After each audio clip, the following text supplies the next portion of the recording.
c'est des sujets libres, on les connaît pas à l'avance, par définition. Alors j'ai choisi de traiter le sujet « Les fautes d'orthographe, à qui la faute ?»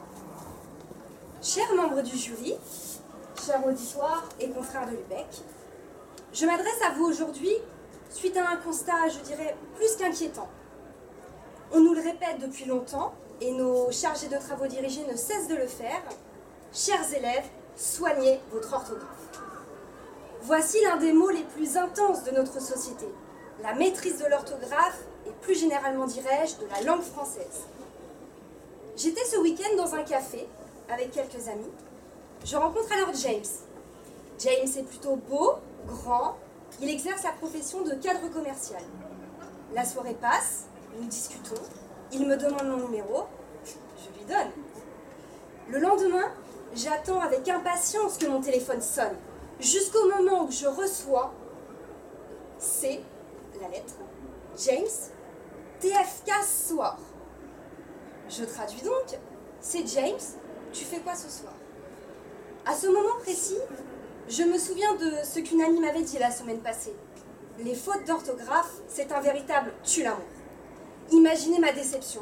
J'étais persuadée d'avoir rencontré un jeune homme, plutôt intéressant, plutôt cultivé, et finalement, j'apprends qu'il n'est même pas capable de formuler une phrase sans la transformer dans un langage complètement incompréhensible. Vous vous doutez bien que je ne l'ai pas rappelé.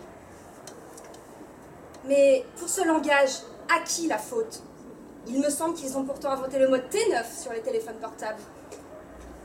Souvenez-vous la raison pour laquelle nous avons tous été obligés de transformer le salut en SLT et le pourquoi en PK. J'accuse les opérateurs téléphoniques.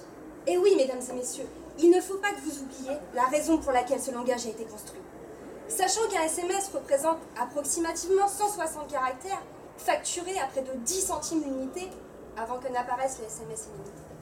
Mesdames et messieurs, ce langage n'a traduit qu'une volonté de faire des économies. Nous n'avions pas envie de payer si cher notre sociabilité. Les années ont passé, je suis rentrée à la fac de droit. J'ai alors rédigé ma première dissertation juridique. Je m'en souviens, c'était en histoire du droit. Quelques séances après, mon chargé de travaux dirigés m'a rendu ma copie. Ma voisine m'a regardée, elle m'a dit « J'ai -2 pour les fautes d'orthographe ». J'oserais alors rappeler qu'un candidat de l'an passé a osé soutenir que les notes sur 20 étaient dégradantes. J'aimerais dès à présent pouvoir lui demander s'il pense qu'un bonhomme qui ne sourit pas sur la copie aurait permis à ma camarade de comprendre que son niveau était plus que catastrophique. Mais pour ce langage, à qui la faute? Mesdames et messieurs, j'accuse à juste titre la langue française. Pour ce faire, je vais vous citer quelques exemples. Commençons déjà par les accents. Circonflexe, grave, aigu. Un coup on les met, un coup on ne les met pas. Prenons le terme symptôme par exemple. Vous serez tous d'accord pour dire qu'il y a un accent circonflexe sur le O. Je ne sais pas trop pourquoi, mais il est là. Quant au mot symptomatique, lui n'en a pas. J'aimerais bien qu'ici, quelqu'un m'en explique la raison. Après les accents, les pluriels. Nous serons tous d'accord pour dire que la majorité des noms prennent un S au pluriel. Un chat, des chats, un chien, des chiens, un S à chacun. Alors pourquoi a-t-il fallu qu'une certaine catégorie de noms prenne un X au pluriel? Est-ce là une façon de se distinguer? Mais au-delà des accents et des pluriels, la bête noire des étudiants, l'auxiliaire à voir avec le participe passé. La règle est simple, me direz-vous? Le participe passé, employé avec l'auxiliaire avoir, s'accorde en genre et en nombre si le complément d'objet direct est placé avant le verbe. Si celui-ci est placé après, ou s'il n'y en a pas, le participe passé reste invariable. Sauf que ce que cette règle ne nous dit pas, c'est que le seul moyen pour qu'un complément d'objet direct soit placé avant le verbe, c'est qu'il ait été transformé en pronom. Dans toute ma scolarité, jamais aucun de mes professeurs ne m'a expliqué cela de cette façon. Finalement, pourquoi faire simple dès lors que l'on peut faire compliqué?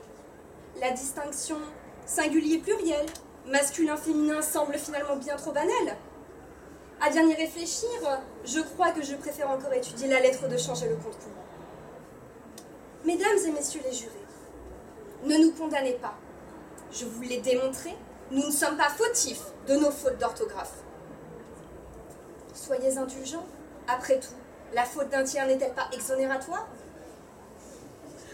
Chers amis, chers camarades, je ne pourrais m'empêcher de vous donner ce précieux conseil.